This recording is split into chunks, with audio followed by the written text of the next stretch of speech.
বিভ্রান্তি সৃষ্টি করে দেশকে বিপদে ফেলার চেষ্টা চলছে বলেছেন মির্জা ফখরুল। আওয়ামী লীগের সব অপকর্মের বিচারের আশ্বাস ইকবাল হাসান মাহমুদ টুকুর। শেখ হাসিনা জয়ের ৩০ কোটি মার্কিন ডলার পাচারের সত্যতা নিশ্চিত করলেন দুদক চেয়ারম্যান। অনুসন্ধান শুরু, হাসিনার বিরুদ্ধে রেড নোটিশ জারির জন্য ইন্টারপোলে তথ্য প্রেরণ। দুর্নীতির মাধ্যমে ২ মাসে ৬০,০০০ রোহিঙ্গা অনুপ্রবেশ করেছে জানালেন পররাষ্ট্র উপদেষ্টা। রোহিঙ্গাদের প্রত্যাবাসন ছাড়া এই অঞ্চলে স্থিতিশীলতা না আসার শঙ্কা। আওয়ামী লীগের নিবন্ধন বাতিল ও নেতাদের বিচারের দাবিতে প্রধান উপদেষ্টার বাসভবন ঘেরাও ইনকিলাব মঞ্চের। প্রাইভেট ট্রেনি ডাক্তারদের অবরোধ সার্জিসের আশ্বাসে প্রত্যাহার। উপদেষ্টা হাসান আরিফের মৃত্যুতে কাল রাষ্ট্রীয় শোক, আনুষ্ঠানিকভাবে শোক প্রস্তাব গৃহীত উপদেষ্টা পরিষদে। দাফন সম্পন্ন হবে কালই। দেখছিলেন ক্রাউন 7 সংবাদ শিরোনাম, এবারে বিস্তারিত। বিএনপি মহাসচিব মির্জা ফখরুল ইসলাম আলমগীর বলেছেন, বিভ্রান্তি সৃষ্টি করে দেশকে বিপদে ফেলার চেষ্টা চলছে। এই ষড়যন্ত্রের বিরুদ্ধে রুখে দাঁড়াতে হবে। দেশকে কেউ যেন বিভক্ত করতে না পারে সেজন্য সতর্ক থাকার কথাও বলেন তিনি। মির্জা ফখরুল আরও বলেন, গণতন্ত্র ফিরিয়ে আনতে দ্রুত নির্বাচন দেয়া দরকার। বিস্তারিত ডেস্ক রিপোর্টে।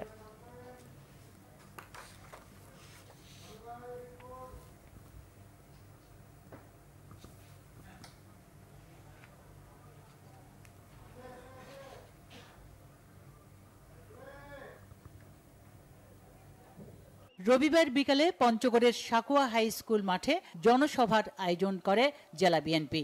সকাল 10টা থেকে সেখানে জেলার বিভিন্ন প্রান্ত থেকে বিএনপি ও সহযোগী সংগঠনগুলোর নেতাকর্মীরা দলে দলে যেতে থাকেন সমাবেশ স্থলে। দুপুরেই সাকুয়া হাই স্কুল মাঠের সমাবেশ স্থল ও আশপাশের এলাকা কানায় কানায় পূর্ণ হয়ে যায়। জনসভায় প্রধান অতিথি হিসেবে যোগ দেন বিএনপি মহাসচিব মির্জা ফখরুল ইসলাম আলমগীর। তিনি বলেন, আওয়ামী লীগ ভীতির রাজত্ব সৃষ্টি করে ফ্যাসিবাদ প্রতিষ্ঠা করেছিল। ওপারে পালিয়ে গিয়ে শেখ হাসিনা ষড়যন্ত্র করছে। ভোট দেওয়ার সুযোগ পেলে জনগণ সঠিক লোককেই নির্বাচিত করবে। এ কারণেই নির্বাচন চায় বিএনপি। যখন একটা সরকার নির্বাচনের নাম করে ক্ষমতায় যায়, ক্ষমতায় গিয়ে তারপরে একটা ভীতি, একটা ত্রাসের রাজত্ব সৃষ্টি করে, যে দল গুম করে খুন করে যেভাবেই হোক সে ক্ষমতায় জোর করে টিকে থাকার চেষ্টা করে। হাসিনা তাই করেছে, তাই না? জোর করে মানুষ চায়নি, কিন্তু সে 3টা নির্বাচন এইভাবে মিথ্যা কথা বলে জনগণকে বোকা বানিয়ে সে 3টা নির্বাচন করে জোর করে ক্ষমতায় রেখেছে। কেন্দ্রীয় বিএনপির পল্লী উন্নয়ন বিষয়ক সম্পাদক ও জেলা বিএনপির সদস্য সচিব ফরহাদ হোসেন আজাদের সভাপতিত্বে জনসভায় বক্তব্য রাখেন সাবেক মন্ত্রী, রংপুর বিভাগীয় সাংগঠনিক সম্পাদক আসাদুল হাবিব দুলু সহ সাংগঠনিক সম্পাদক আমিনুল ইসলাম ও ঢাকা মহানগর দক্ষিণ বিএনপির জ্যেষ্ঠ সদস্য ইঞ্জিনিয়ার ইশরাক হোসেন সহ অনেকে। বিগত 3টি নির্বাচনে বাংলাদেশের নির্বাচন ব্যবস্থাকে সম্পূর্ণরূপে ধ্বংস করে ফেলা হয়েছিল, যার ফলে প্রত্যেকটি স্তরে কোথাও কোনো জবাবদিহিতার কোনো প্রশ্ন ছিল না। জনগণ তাদের ভোট দিয়ে তাদের জনপ্রতিনিধি নির্বাচিত করতে পারে নাই।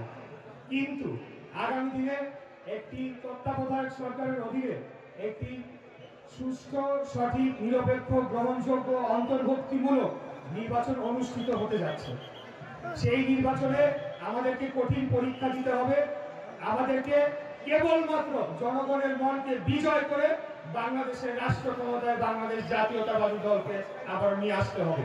জনসভায় হিন্দু ও আদিবাসী সম্প্রদায়ের হাজার হাজার মানুষ ও নেতাকর্মী যোগ দেন। পরে বিএনপি মহাসচিব আগস্ট বিপ্লবে নিহত 6টি পরিবারের স্বজনদের হাতে আর্থিক সহায়তা তুলে দেন। Bangla vision news desk. এদিকে বিএনপির স্থায়ী কমিটির সদস্য ইকবাল হাসান মাহমুদ টুকু বলেছেন, আওয়ামী লীগের প্রত্যেকটি অপকর্মের বিচার বাংলার মাটিতেই হবে। বিজয় দিবস উপলক্ষে রবিবার দুপুরে সিরাজগঞ্জের কামারখন্দের কোনাবাড়ি উচ্চ বিদ্যালয় মাঠে উপজেলা বিএনপির জনসভায় প্রধান অতিথির বক্তব্যে তিনি একথা বলেন। টুকু আরও বলেন, প্রতিহিংসা চরিতার্থ করতেই আওয়ামী লীগ ও শেখ হাসিনা বাংলাদেশের মানুষের বিরুদ্ধে প্রতিশোধ নিয়েছেন।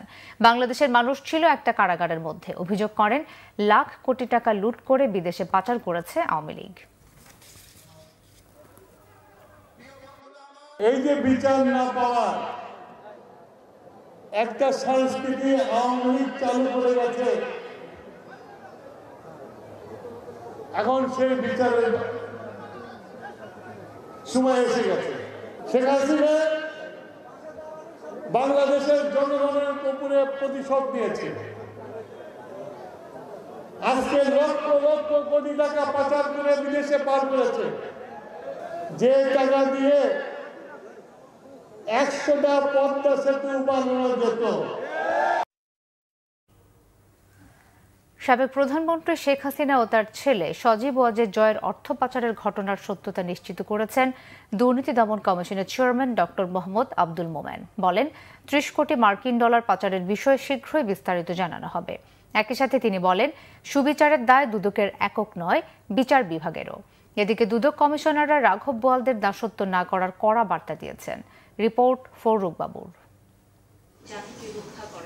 গণমাধ্যম কর্মীদের সাথে প্রথমবারের মতো মত বিনিময় সভা করেছেন দুদকে সদ্য যোগ দেয়া কমিশন। সবার শুরুতে সাংবাদিকদের নানা পরামর্শ ও প্রশ্ন দুদক চেয়ারম্যানকে জানানো হয়। পরে দুদক চেয়ারম্যান রাষ্ট্রীয় বিভিন্ন প্রতিষ্ঠানে নানা দুর্নীতির বিষয়ে কথা বলেন, করেন নিজ সংস্থার কর্মকর্তাদের সমালোচনাও।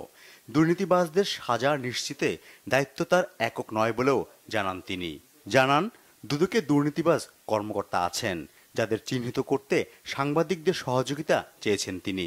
পুলিশ মামলা করে সত্য উদ্ঘাটন করে, আর দুদক সত্য উদ্ঘাটন করে মামলা করে। মানে কি অস্বাভাবিক, মানে অসাধারণ একটা বৈপরীত্য। সাবেক প্রধানমন্ত্রীর $300 মিলিয়ন পাচার নিয়ে অনুসন্ধান সম্পর্কে কিছু কথা বলবো কিনা, এটা যেহেতু অনুসন্ধান পর্যায়ে আছে, অনেক ঘটনাই সত্য। আমরা সুনির্দিষ্টভাবে আমাদের হাতে আরো তথ্য উপাত্ত আসলে পরে আমরা সামনে সরাসরি কথা বলবো।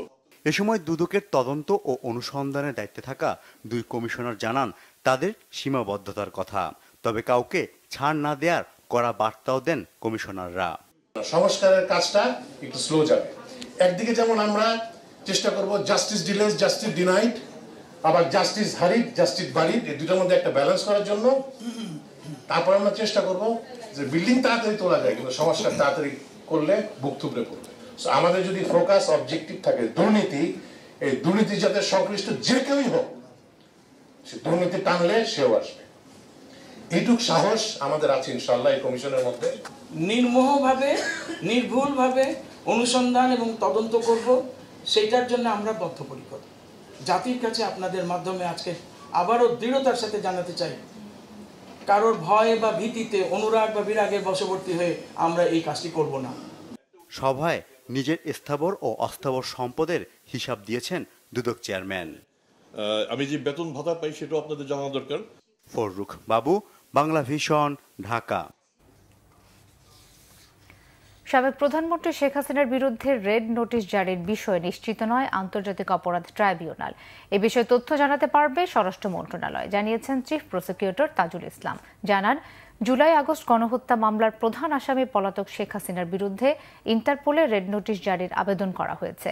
ইন্টারপোলে রেড নোটিশ জারির মাধ্যমে হাসিনা সহ পলাতক আসামিদের ফেরত আনতে চেষ্টার কমতি থাকবে না বলেও জানান তিনি। এস এম ফজলের রিপোর্টে বিস্তারিত।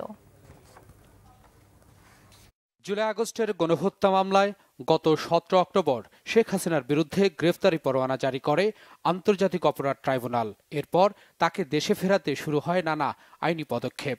গত 13 নভেম্বর শেখ হাসিনাকে গ্রেপ্তারে ইন্টারপোলের রেড নোটিশ জারির বিষয়ে পদক্ষেপ নিতে পুলিশ মহাপরিদর্শকের কাছে আবেদন করে প্রসিকিউশন। এরপর ইন্টারপোলের সঙ্গে যোগাযোগ করে পুলিশ সদর দপ্তর। শেখ হাসিনার বিরুদ্ধে রেড নোটিশ জারি হয়েছে এমন খবর কিছু গণমাধ্যমে প্রচারের পর চিফ প্রসিকিউটর তাজুল ইসলাম জানান, জুলাই আগস্টের গণহত্যা, পিলখানা ও শাপলা চত্বরের হত্যাকাণ্ড সহ শেখ হাসিনা ও তার সরকারের সব মানবতা বিরোধী অপরাধের বিচার হবে আন্তর্জাতিক অপরাধ ট্রাইব্যুনালে। রেড অ্যালার্টের ব্যাপারে আমাদের দিক থেকে ফর্ম ফিল আপ করে আমরা পাঠিয়েছি, কিন্তু ইন্টারপোল এটা অ্যাক্টিভ করেছে কিনা সেইটা তথ্য আমার কাছে নাই।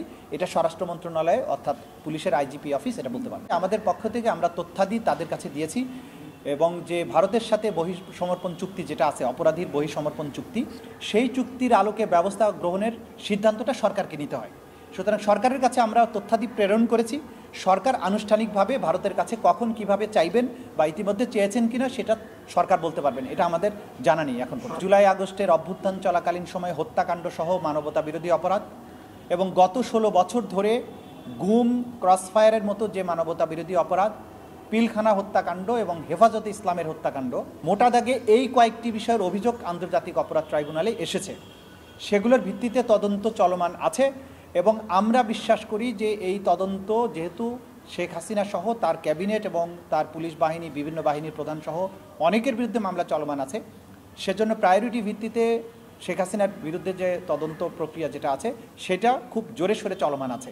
সারা দেশের আদালতে শেখ হাসিনার বিরুদ্ধে দায়ের করা মামলা আলাদাভাবে চলবে জানিয়ে তাজুল ইসলাম জানান, তার অভিযোগের তদন্ত আগামী 3 মাসের মধ্যে শেষ করার জন্য কাজ করছে তদন্ত সংস্থা। তদন্ত রিপোর্টটা তদন্ত সংস্থা স্বাধীনভাবে করছে, সেটা আমাদের হাতে এসে পৌঁছালে তখন আমরা বলতে পারবো যে আনুষ্ঠানিক বিচার প্রক্রিয়াটা কখন শুরু হবে। দেশব্যাপী যে সমস্ত মামলা চলমান আছে সব মামলা এখানে তো একবারে নিয়ে আসা সম্ভব নয়। আমরা তো যে তদন্তটা করছি সেটা মানবতা বিরোধী অপরাধ যা কিছু উনি করেছেন বা তার সাথে যে সমস্ত পারপিট্রেটররা করেছে তাদের তদন্তের মধ্যে কিন্তু এই সমস্ত বিষয় কভার করে আসবে। এর বাইরেও ইন্ডিভিজুয়াল কোনো ঘটনার জন্য যদি মামলা হয়ে থাকে সেসব মামলা চলমান থাকবে, সেগুলো সব মামলার কার্যক্রমও কোনো বাধাগ্রস্ত হবে না আমাদের তদন্তের জন্য। শুধু শেখ হাসিনাই নয়, দেশের বাইরে পালিয়ে যাওয়া আওয়ামী লীগ নেতা আসাদুজ্জামান খান কামাল, হাসান মাহমুদ সহ বেশ কয়েকজনের বিরুদ্ধে ইন্টারপোলের রেড নোটিশ জারির পদক্ষেপ নিচ্ছে prosecution. SM Foyez, Bangla vision, Dhaka. পদোন্নতিতে কোটা কমানোর প্রস্তাবে অসন্তোষ জানিয়েছেন প্রশাসনের ক্যাডার কর্মকর্তারা। এ ব্যাপারে জনপ্রশাসন সচিবের কাছে স্মারকলিপি দিয়েছেন কর্মকর্তারা। এ সময় মন্ত্রণালয়ের সিনিয়র সচিব মোখলেসুর রহমান জানান, সরকারকে স্থিতিশীল রেখে জনপ্রশাসনের কাজ চলমান রাখা হবে। রিপোর্ট রিশান নাসরুল্লাহ। সরকারের উপসচিব পদে প্রশাসন ক্যাডারের কোটা কমিয়ে 50% করার সুপারিশ করেছে সংস্কার কমিশন। তবে সংস্কার কমিশনের প্রস্তাব মানতে চান না প্রশাসন ক্যাডারের কর্মকর্তারা। সংস্কারের ক্ষেত্রে এমন প্রস্তাব আইনসম্মত নয় দাবি করে রবিবার জনপ্রশাসন মন্ত্রণালয়ে অবস্থান নিয়ে বিভিন্ন দাবি জানান কর্মকর্তারা। যার যার অবস্থান থেকে, যার যার ক্যাডার পদের থেকে তারা উপরের দিকে ওঠার যে সুযোগ আছে, তাদের সুযোগটা অবারিত আছে। সেই জায়গা থেকে আমরা কখনোই কারো বিরুদ্ধাচরণ করছি না। আমরা একটা রাষ্ট্রকে, জনপ্রশাসনকে কোনোভাবে যাতে অস্থিতিশীল না করা হয় সেই জন্য আমাদের কর্মকর্তারা এখানে এসেছেন বিনীতভাবে অনুরোধ জানানোর জন্য। অসন্তোষ জানানো কর্মকর্তাদের সাথে আলোচনা করে জনপ্রশাসন সচিব জানান, চূড়ান্ত সিদ্ধান্তের আগে সংস্কার কমিশনের সাথে মত বিনিময় হবে। আমরা এই কমিশনে একটা চূড়ান্ত পরামর্শ অথবা সাজেশন দেওয়ার আগে বাসার আমাদের সভাপতিকে দায়িত্ব দিয়েছি এবং জেলা প্রশাসক ঢাকাকে দায়িত্ব দিয়েছি।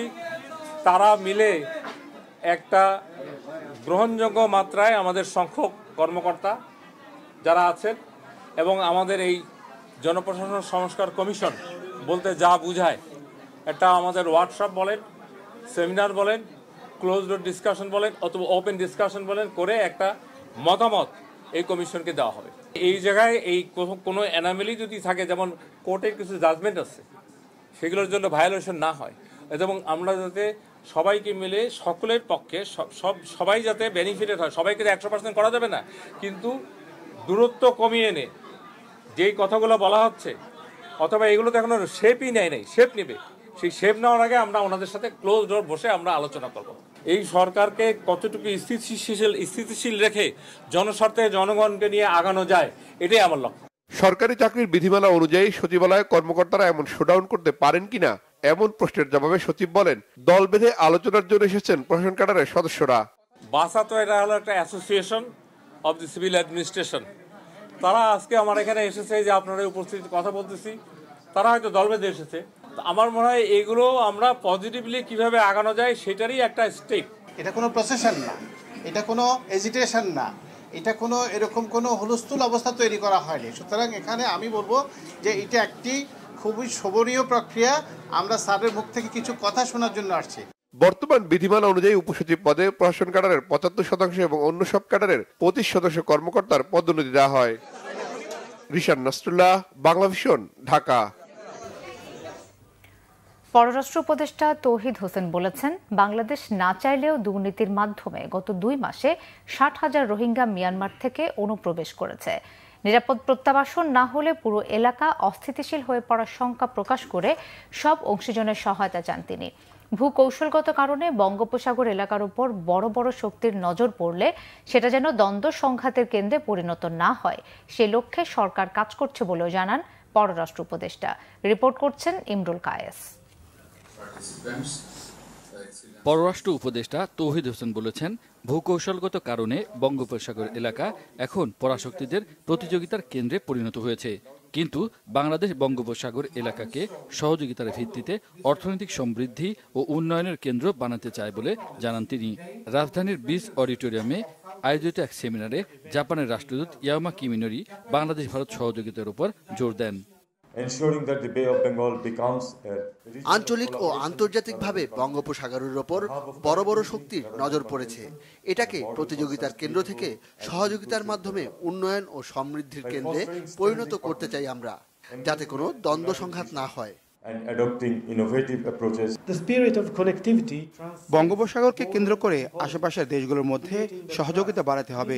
বঙ্গোপসাগর কেন্দ্রিক কানেক্টিভিটি ও অবকাঠামোগত উন্নয়নে জাপান বাংলাদেশের পাশে থাকবে। পারস্পরিক আস্থার ভিত্তিতে বাংলাদেশ ও ভারতের আঞ্চলিক কানেক্টিভিটির সুযোগ তৈরি করতে হবে বলে জাপান বিশ্বাস করে। এদিকে পররাষ্ট্র মন্ত্রণালয়ে উপদেষ্টা তৌহিদ হোসেন বলেন, সম্প্রতি অনুষ্ঠিত থাইল্যান্ডে 6 জাতি বৈঠকে রোহিঙ্গা প্রত্যাবাসনের উপর জোর দিয়েছেন তিনি। গত 2 মাসে আরও 60,000 মানুষ অত্যাচারিত হয়ে কিন্তু বাংলাদেশে প্রবেশ করেছে। পরিস্থিতি কখনো কখনো এমন দাঁড়ায় যে আপনাদের কিছু করার থাকে না। সেরকম পরিস্থিতিতে আমরা এই 60,000-কে ঢুকতে দিয়েছি। ফর্মালি যে দিয়েছি তাও না, তারা বিভিন্ন পথে ঢুকে গেছে। দুর্নীতির মাধ্যমে প্রচুর ঢুকে যাচ্ছে, নৌকা দিয়ে ঢুকছে। ব্যাপারটা হলো যে একটা শুধু বর্ডার দিয়ে যে ঢুকছে তা তো না, বিভিন্ন জায়গা দিয়ে ঢুকে যাচ্ছে, বর্ডারের এপারে ওপারে। প্লাস রোহিঙ্গা ক্যাম্পে অপরাধীরা আছে এবং তারা প্রচুর পয়সা কামাই করছে অপরাধের মাধ্যমে। কাজে আপনাদেরকে এই সমস্যার সমাধান না করলে এটা আপনারা যে শান্তির জন্য চেষ্টা করছেন সেটা হবে না। বাংলাদেশ, ভারত, চীন, মিয়ানমার, থাইল্যান্ড ও লাওসের পররাষ্ট্রমন্ত্রী ও সচিবরা ব্যাংকক বৈঠকে অংশ নেন বলে জানান পররাষ্ট্র উপদেষ্টা। আসিয়ানের আমরা এ ব্যাপারে সহায়তা চেয়েছি। ইমরুল কায়েস, বাংলা ভিশন, ঢাকা। সংবাদপত্রে ত্রুটিপূর্ণ ওয়েস্টবোর্ড সিস্টেম বাতিল করে ন্যূনতম বেতন চালু করা উচিত বলে মন্তব্য করেছেন প্রেস সচিব শফিকুল আলম। বলেন, ন্যূনতম বেতনের আইন কঠোরভাবে প্রয়োগ করতে হবে। আইন ভঙ্গকারী প্রতিষ্ঠানকে বন্ধ করার উপরও জোর দেন তিনি। বলেন, সাংবাদিকদের কাজে কপিরাইট প্রোটেকশন দিতে হবে। গণমাধ্যম সংস্কার কমিশনের প্রধান কামাল আহমেদ বলেছেন, গণমাধ্যমকে শক্তিশালী করতে হলে রাজনৈতিক লেজুরবৃত্তি বন্ধের পাশাপাশি গণমাধ্যম কর্মীদের সবার আগে সোচ্চার হওয়া উচিত। মুহিবুল্লাহ মুহিবের রিপোর্টে বিস্তারিত।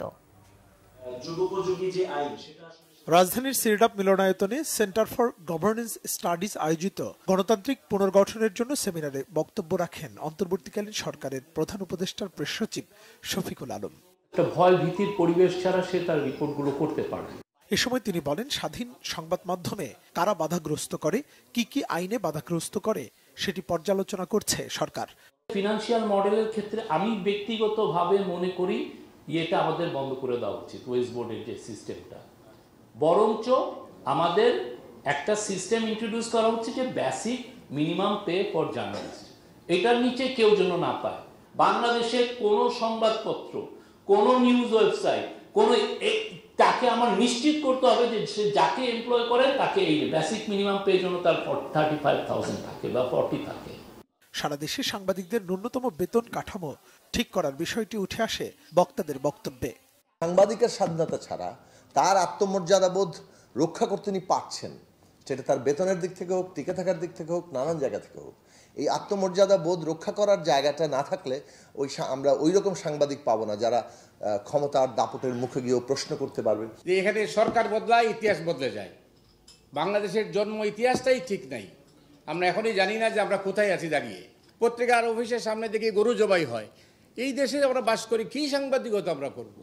ওই প্রেস কাউন্সিল দিয়ে আমি ছিলাম মন্ত্রী, ও নখদন্তহীন এই প্রেস কাউন্সিল দিয়ে কিছু হবে না। এবং সেখানে সাংবাদিকদের, মন্ত্রীভাই যেমন বলছেন, সাংবাদিকদের প্রতিনিধিত্ব থাকতে হবে। গণমাধ্যম সংস্কার কমিশনের প্রধান বলেন, সংবাদ মাধ্যমের দায়িত্বশীলতা, জবাবদিহিতার আওতায় আনতে কাজ করছে কমিশন।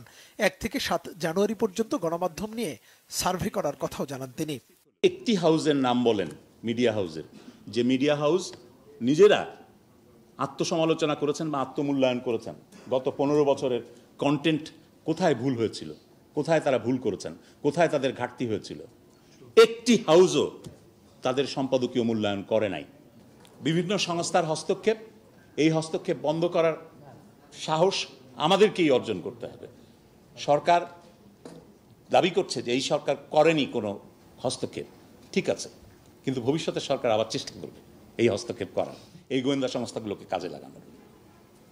আমাদের সেটা রেজিস্ট করতে হবে। গণমাধ্যমের উপর গোয়েন্দা সংস্থার প্রভাব, শিল্পগোষ্ঠীর স্বার্থ রক্ষায় একাধিক গণমাধ্যমের মালিকানা বন্ধের পাশাপাশি গোষ্ঠী স্বার্থ চরিতার্থ বন্ধে প্রেস কাউন্সিল বিলুপ্ত করে স্বাধীন গণমাধ্যম কমিশন গঠনের পরামর্শ দেন বক্তারা। গণমাধ্যম স্বাধীন হবে না আলাদাভাবে, কখনোই হবে না। মুহিবুল্লাহ মুহিব, বাংলা ভিশন, ঢাকা। আওয়ামী লীগের নিবন্ধনের বাতিল সহ 3 দফা দাবির বিষয়ে 1 সপ্তাহের মধ্যে সরকারের পক্ষ থেকে দৃশ্যমান সিদ্ধান্ত নেওয়া না হলে 29 ডিসেম্বর রবিবার দুপুরে সচিবালয় ঘেরাও করে অবস্থান কর্মসূচি পালনের হুঁশিয়ারি দিয়েছে ইনকিলাব মঞ্চ। রবিবার বিকেলে প্রধান উপদেষ্টার একান্ত সচিব সজীব এম খায়রুল ইসলামের কাছে স্মারকলিপি জমা দেওয়ার পর এই কর্মসূচি ঘোষণা করা হয়। এর আগে দুপুর 12টায় শাহবাগ থেকে প্রধান উপদেষ্টার বাসভবন যমুনার দিকে পদযাত্রা শুরু করে ইনকিলাব মঞ্চ। পরে পুলিশ বাধা দিলে প্রধান বিচারপতির বাসভবনের সামনে রাস্তার পাশে বসে পড়ে সংগঠনটির সদস্যরা। পরে বিকেল 3:30টায় কাকরাইল মসজিদের সামনের রাস্তা অবরোধ করে তারা। এতে সাময়িকভাবে যান চলাচলে বিঘ্ন ঘটে। বিকেল 4:45টায় প্রধান উপদেষ্টার একান্ত সচিবের কাছে স্মারকলিপি জমা দিয়ে পরবর্তী কর্মসূচি ঘোষণা করে ইনকিলাব মঞ্চ। গণহত্যাকারী দল আওয়ামী লীগের নিবন্ধন অবিলম্বে বাতিল, গুপ্ত হত্যা থেকে দেশপ্রেমিক ছাত্র জনতাকে বাঁচাতে ইউনিয়ন পর্যন্ত আওয়ামী লীগের কমিটিতে থাকা সন্ত্রাসীদের গ্রেফতার এবং জুলাই যোদ্ধাদের জীবনের সম্পূর্ণ নিরাপত্তা নিশ্চিতের দাবি জানানো হয়। কবে সে আওয়ামী লীগের নিবন্ধন বাতিল করবে? সে কবে কোষাই লীগের প্রত্যেকটা কমিটিকে গ্রেফতার করবে এবং জনজীবনকে কিভাবে নিরাপদ করবে? এর ভিজিবল ইমপ্রুভমেন্ট তাকে করে দেখিয়ে সংবাদ সম্মেলন করতে হবে। আগামী 7 দিনের মধ্যে এই 3 দাবির উপরে সরকারকে গুরুত্বপূর্ণ সিদ্ধান্ত গ্রহণ করতে হবে। বেতন ভাতা 25,000 থেকে বাড়িয়ে 50,000 টাকা করার দাবিতে দিনভর রাজধানীর শাহবাগ মোড় অবরোধ করেন প্রাইভেট ট্রেনি চিকিৎসকরা। বৃহস্পতিবার বিকেল 5টার মধ্যে দাবি মেনে প্রজ্ঞাপন জারির আলটিমেটাম দিয়ে বিকেলে সড়ক ছাড়েন তারা। বৈষম্য বিরোধী ছাত্র আন্দোলনের মুখ্য সমন্বয়ক সার্জিস আলম চিকিৎসকদের দাবিকে যৌক্তিক উল্লেখ করে 9ম গ্রেড সমমানের সুযোগ সুবিধা দিয়ে প্রজ্ঞাপন জারির আহ্বান জানিয়েছেন। তবে দাবি বাস্তবায়ন না হওয়া পর্যন্ত কর্মবিরতির ঘোষণা চিকিৎসকদের। ওবায়দুল্লাহ মামুনের রিপোর্টে বিস্তারিত। বেসরকারি পোস্ট গ্রাজুয়েট চিকিৎসকরা বেতন বাড়ানোর দাবিতে রবিবার সকাল থেকেই শাহবাগ মোড়ে অবস্থান কর্মসূচি পালন করে। এতে করে তীব্র যানজটের কবলে পড়ে নগরবাসী। দিনভর চলে বঙ্গবন্ধু শেখ মুজিব মেডিকেল বিশ্ববিদ্যালয়ের পোস্ট গ্রাজুয়েট চিকিৎসকদের অবস্থান কর্মসূচি। তাদের সাথে একাত্মতা ঘোষণা করে সারা দেশেও আন্দোলন কর্মসূচি পালন করে doctors movement for justice society. বিভিন্ন ধরনের প্লেকার্ড হাতে নিয়ে দাবি বাস্তবায়নের স্লোগান দেন চিকিৎসকরা। বর্তমানে 25,000 টাকা ভাতা পেলেও তা যথেষ্ট নয় বলে মনে করেন তারা। রবিবার বিকেলে আন্দোলনকারীদের অবস্থান কর্মসূচিতে যোগ দেন সার্জিস আলম। এ সময় তিনি চিকিৎসকদের দাবির সঙ্গে একাত্মতা ঘোষণা করেন। আমাদের সাথে ডাক্তার যে ভাই বোনেরা রয়েছেন তারা আমাদের এই অভ্যুত্থানের সহযোদ্ধা, আমাদেরকে তাদের দিকটি দেখতে হবে।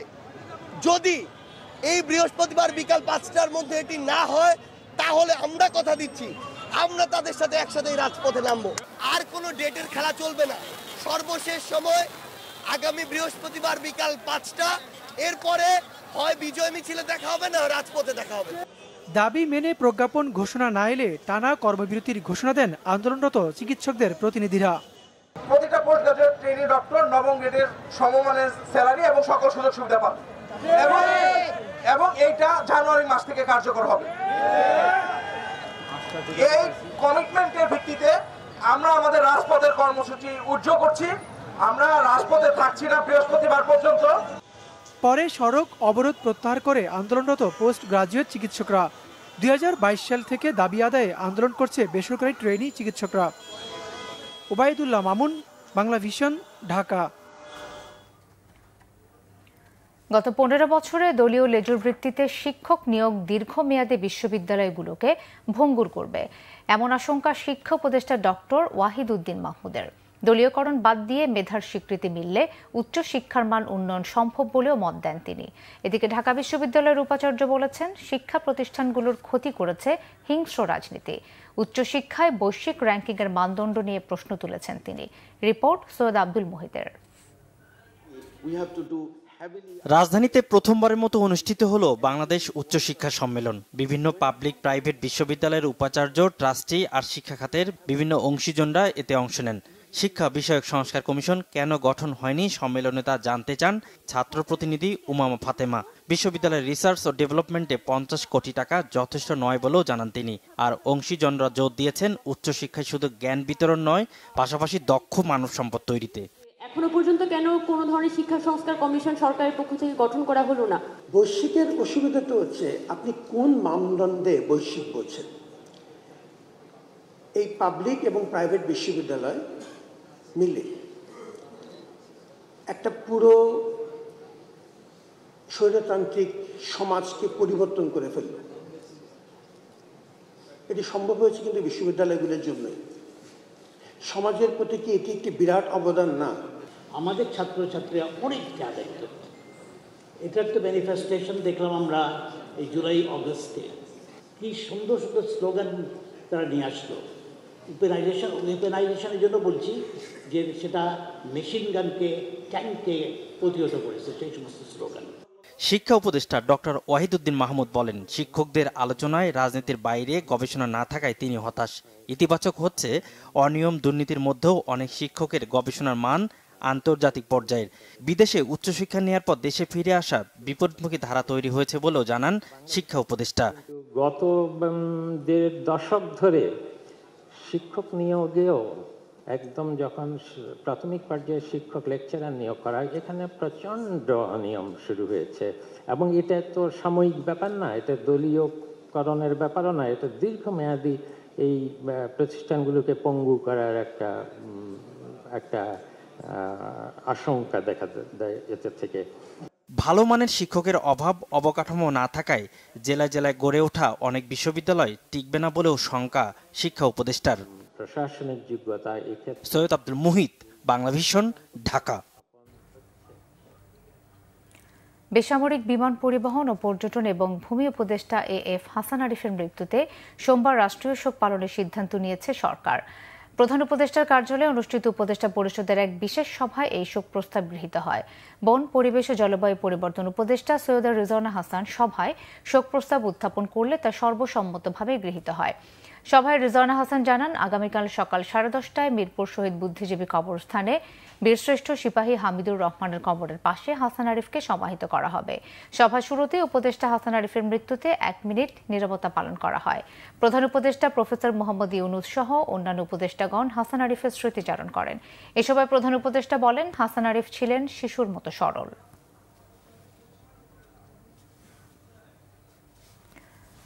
1.5 দশক পর পাঠকের হাতে দৈনিক আমার দেশ পত্রিকা। আওয়ামী সরকার 10 দিনের নাম করে পাঠক নন্দিত পত্রিকাটিকে ক্ষমতার শেষ দিন পর্যন্ত বন্ধ রাখে। দীর্ঘ বিরতির পর আমার দেশ হাতে পেয়ে উচ্ছ্বসিত পাঠক।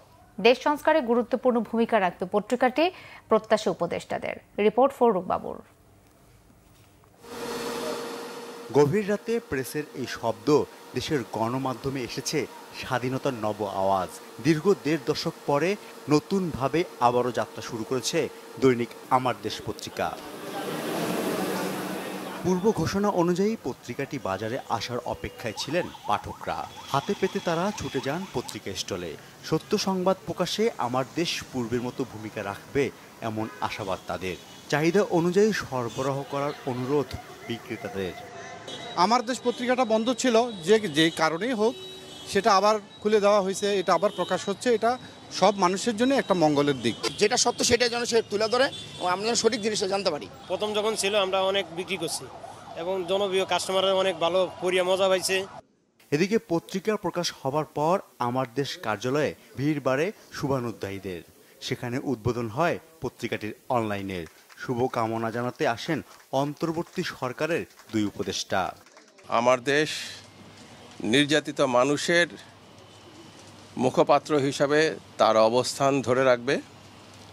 আমার দেশ সমস্ত অন্যায়, অবিচার এবং আগ্রাসনের বিরুদ্ধে সোচ্চার থাকবে। আমাদের যেন রিপোর্টিংয়ের দিক দিয়ে, শুধু ভিউজ না, রিপোর্টিং দিক দিয়েও যেন একটা অসাধারণ পত্রিকা উঠে, এটাই কামনা করছি। আগের মতো আবারও ব্যতিক্রমী সব সংবাদ থাকবে বলে আশা রিপোর্টারদের। যারা শহীদ হয়ে এই ফেসিবাদকে পতন ঘটাতে সক্ষম হয়েছে তাদের প্রতি আমরা কৃতজ্ঞ। তাদের এই অবদানের, তাদের রক্তের বিনিময়ে আজকে রক্তের উপর দাঁড়িয়ে আমরা আজকে আমার দেশ পত্রিকা বের করছি। আমরা অনুসন্ধানী রিপোর্টের দিকে আমাদের বেশি নজর, সত্য তুলে ধরা আমাদের বেশি নজর। জনগণের প্রত্যাশাকে অগ্রাধিকার দেওয়ার পাশাপাশি মত প্রকাশে সরব হবার প্রত্যয় ব্যক্ত করেছেন পত্রিকাটির সম্পাদক মাহমুদুর রহমান। আমরা দেখতে পেয়েছি এতদিন বাংলাদেশের মিডিয়াতে একপাক্ষিক নিউজ, যেমন ধরুন তথাকথিত ইসলামী জঙ্গিবাদ। এই জঙ্গিবাদের যত গল্প আমরা দেখেছি বড় বড় পত্রিকায়, কোথাও ভিকটিমের কোনো বক্তব্য আমরা পাই নাই। সবগুলো হচ্ছে পুলিশ যেটা বলেছে, র্যাব যেটা বলেছে, সরকার যেটা বলেছে, সেটারই একেবারে রিফ্লেকশন, সেটাই বলে দেওয়া হয়েছে। আমার দেশের কোনো নিউজে আপনারা এটা খুঁজে পাবেন না, এই গ্যারান্টি আমি দিলাম। 2004 সালে বাজারে আসে আমার দেশ, পরে আওয়ামী লীগ সরকারের রোশানলের পরে পত্রিকাটি 2013 সালের 11 এপ্রিল বন্ধ করে দেয়া হয় আমার দেশের প্রকাশনা। ক্ষমতার পালাবদলের 1.5 মাস পরে 5.5 বছরের নির্বাসিত জীবন কাটিয়ে পত্রিকাটির সম্পাদক ও প্রকাশক মাহমুদুর রহমান দেশে ফেরেন। তার নেতৃত্বে কারওয়ান বাজারের নতুন কার্যালয় থেকে পুনরায় আবার প্রকাশ হচ্ছে আমার দেশ পত্রিকা। ফররুখ বাবু, বাংলা ভিশন, ঢাকা। জাতীয় পরিচয়পত্রের তথ্য হস্তান্তরের সঙ্গে জড়িত কমিশনের কর্মকর্তাদের বিরুদ্ধে নির্বাচন কমিশন ব্যবস্থা নেবে, জানিয়েছেন জাতীয় পরিচয় নিবন্ধন অনুবিভাগের মহাপরিচালক ASM হুমায়ুন কবির। সকালে নির্বাচন কমিশন ভবনে সংবাদ সম্মেলনে তিনি এই তথ্য জানান। শর্ত লঙ্ঘন করায় বাংলাদেশ কম্পিউটার কাউন্সিলের সঙ্গে জাতীয় পরিচয়পত্রের তথ্য উপাত্ত যাচাইয়ের চুক্তি বাতিলের পর ASM হুমায়ুন কবির বলেন, নির্বাচন কমিশনের তথ্য ভাণ্ডার থেকে তথ্য দেয়া হয় 183টি প্রতিষ্ঠানকে। এর মধ্যে বাংলাদেশ কম্পিউটার কাউন্সিল অন্যতম। তবে নির্বাচন কমিশনের সঙ্গে চুক্তি ছিল যে তারা এটি তৃতীয় কোনো পক্ষের কাছে শেয়ার করতে পারবে না, এমনকি অন্য কোনো প্রতিষ্ঠানের কাছেও বিক্রিও করতে পারবে না।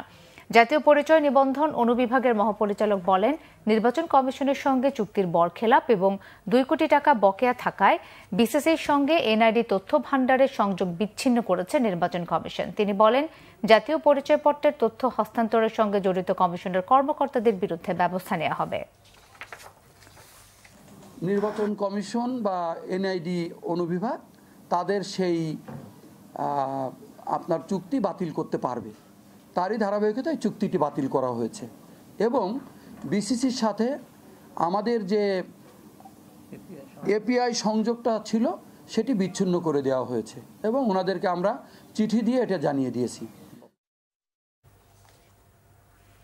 নির্বাচন সংস্কার কমিশনের প্রধান বদিউল আলম মজুমদার বলেছেন, শুধু নির্বাচনী ব্যবস্থা সংস্কারে কাজ করছেন তারা। নির্বাচনে কারা অংশ নেবে বা নিতে পারবে না তা নির্বাচন কমিশনের বিষয়। রবিবার দুপুরে চট্টগ্রাম জেলা প্রশাসনের সম্মেলন কক্ষে এক মতবিনিময় সভায় তিনি একথা বলেন। তিনি আরও বলেন, সুষ্ঠু, নিরপেক্ষ ও অংশগ্রহণমূলক নির্বাচনের লক্ষ্যে প্রয়োজনীয় নির্বাচনী আইন-কানুন ও বিধি-বিধান সংস্কারের প্রস্তাব করবে সংস্কার কমিশন। ভবিষ্যতে যাতে আর কেউ নির্বাচনী ব্যবস্থাকে ধ্বংস করতে না পারে সে বিষয়ে সুপারিশ করা হবে। 31 ডিসেম্বরের মধ্যে প্রস্তাবনা চূড়ান্ত করে সরকারকে দেয়া হবে বলেও জানান নির্বাচন সংস্কার কমিশনের প্রধান বদিউল আলম মজুমদার। সংবাদ শেষ করব ক্রাউন 7 শিরোনামগুলো আরো একবার জানিয়ে।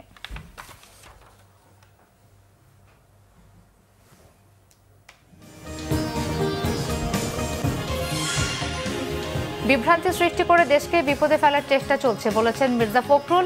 আওয়ামী লীগের সব অপকর্মের বিচারের আশ্বাস ইকবাল হাসান মাহমুদ টুকুর। শেখ হাসিনা ও জয়ের 30 কোটি মার্কিন ডলার পাচারের সত্যতা নিশ্চিত করলেন দুদক চেয়ারম্যান। অনুসন্ধান শুরু। হাসিনার বিরুদ্ধে রেড নোটিশ জারির জন্য ইন্টারপোলে তথ্য প্রেরণ। দুর্নীতির মাধ্যমে 2 মাসে 60,000 রোহিঙ্গা অনুপ্রবেশ করেছে, জানালেন পররাষ্ট্র উপদেষ্টা। রোহিঙ্গাদের প্রত্যাবাসন ছাড়া এই অঞ্চলে স্থিতিশীলতা না আসার শঙ্কা। আওয়ামী লীগের নিবন্ধন বাতিল ও নেতাদের বিচারের দাবিতে প্রধান উপদেষ্টার বাসভবন ঘেরাও ইনকিলাব মঞ্চের। প্রাইভেট ট্রেনি ডাক্তারদের অবরোধ সার্জিসের আশ্বাসে প্রত্যাহার। উপদেষ্টা হাসান আরিফের মৃত্যুতে কাল রাষ্ট্রীয় শোক, আনুষ্ঠানিকভাবে শোক প্রস্তাব গৃহীত উপদেষ্টা পরিষদে। দাফন সম্পন্ন হবে কালই।